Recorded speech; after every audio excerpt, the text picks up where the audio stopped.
Huwag kayong, matukan ko kayo eh. Huwag nyo kasi kami, hindi nyo kami kaya, mga lamok. Pag sinabi naming lamok, hindi yung mga Boy Bisa lang yun na mga follower ni Boy Bisa. No offense sa totoong lamok. Oo, no offense sa mga totoong lamok. Baka kagatin tayo eh. No offense sa totoong lamok. Oh, baka matamaan pa kayo dyan ha. Pinadress na namin sa mga totoong lamok ha. Clark Perez, shoutout from Negros. Oy, si Kuya Eric Nere, hello po. Hype man ka talaga kasi di ka lumalaban. Totoo naman talagang hype man ako, Dexter. Yan ang trabaho ko. Isa sa trabaho ko sa mga fighters ng MP is to hype them. Including Casimero. Di ba? Hinipe ko yun eh. Oh, sabihin nyo hindi.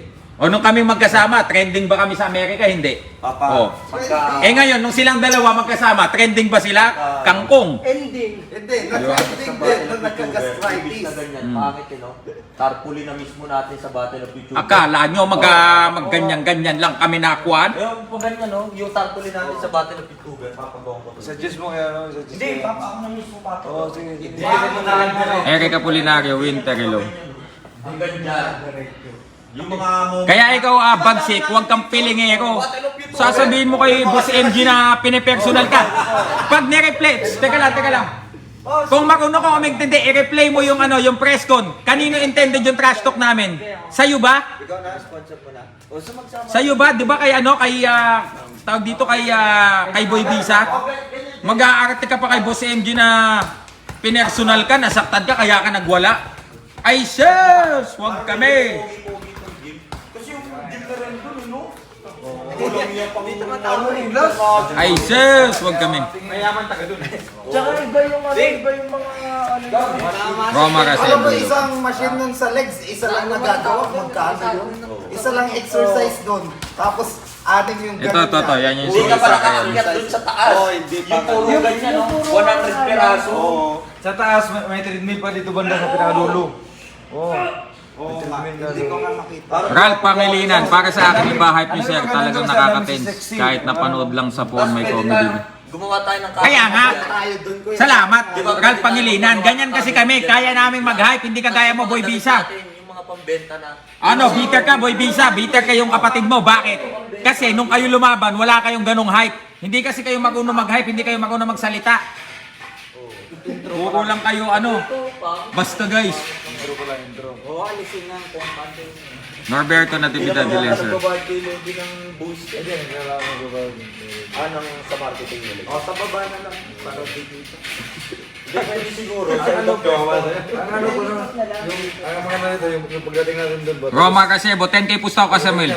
Ito pa mga idol, yung mga kampon ng kabila na naghahamon ng pustahan, bakit hindi kayo nagre-reply ngayon sa pustahan natin? Magkano ba? 1 million? 1 million pusta? Basta totoo. Half o 1 million? Kung ano yung kaya nila, basta Sige, ganito. Kasi tayo, 1 million. Show money tayo. Di ba, ang tapang mo, pati kayo dyan, Boy Bisa? Show money tayo, 1 million. Kasi tayo, ang maghahawak si Boss Glenn. Hindi, tsaka si Kuya Rich doon. Tsaka si Kuya Rich doon, para neutral. Pambira kayo ha. Ngayon, ang lalakas nyo maghamon ng ng pustahan ha. Magkano na kayo dyan? 20,000 USD lang naman yun eh. 1 million, 1 million 1,000. 1,000 sa akin. 1 million 1,000. Humabol si Kuya Sunny. 1 million 1,000. Million 1,020. 1 million 1,020 na. O, 25. Mahirap na yan. Basta round up na lang.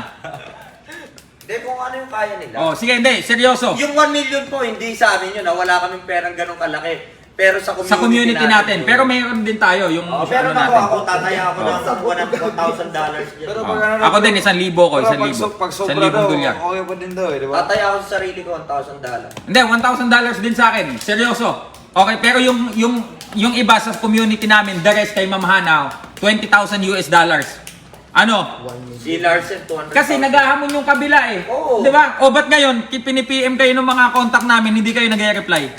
Mag-reply kayo kay Kuya Glenn, nag-PPM sa inyo. Wala pala kayo eh. Ang bira kayo. Reply kayo kay Kuya Glenn. Sabi nyo pa, ubusan daw ng pera. Bakit wala na kayong pera doon? Kasi nakikitira na lang kayo dyan sa San Diego.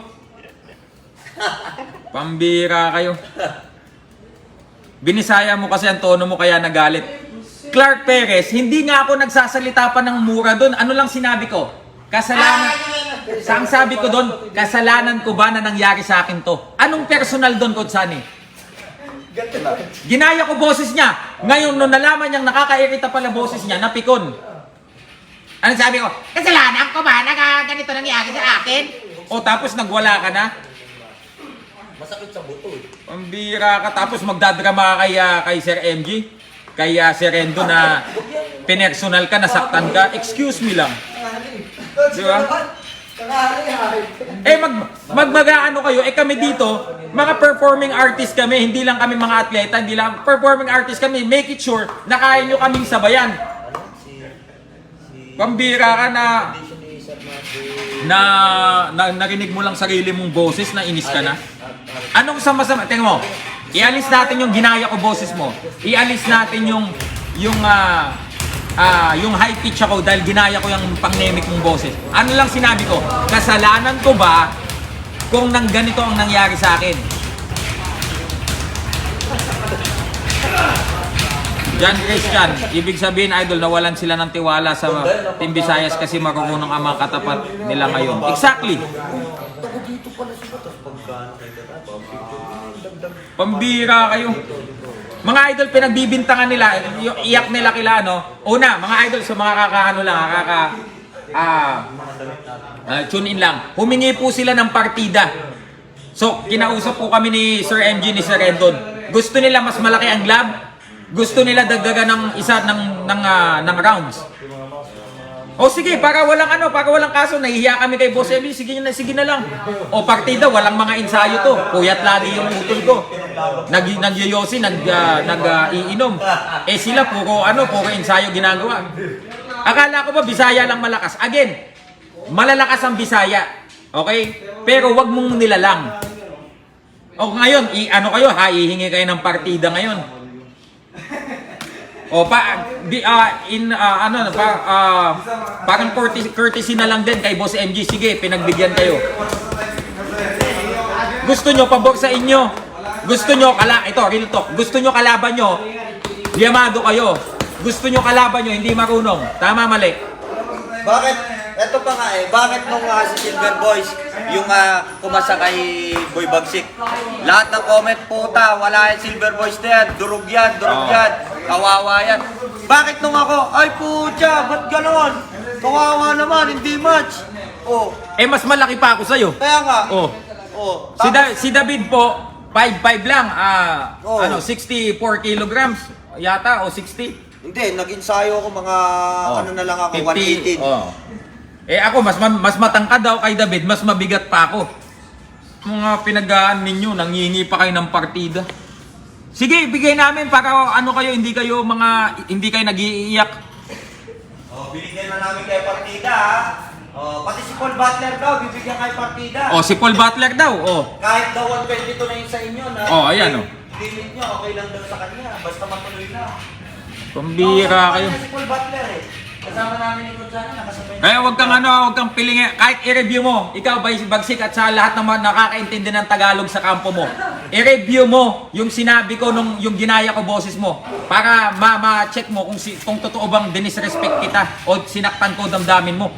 Kaya pala, gusto mo pala ng walang sakitan ng damdamin, di sana nag-prayer meeting tayo. Hindi mo sinabi.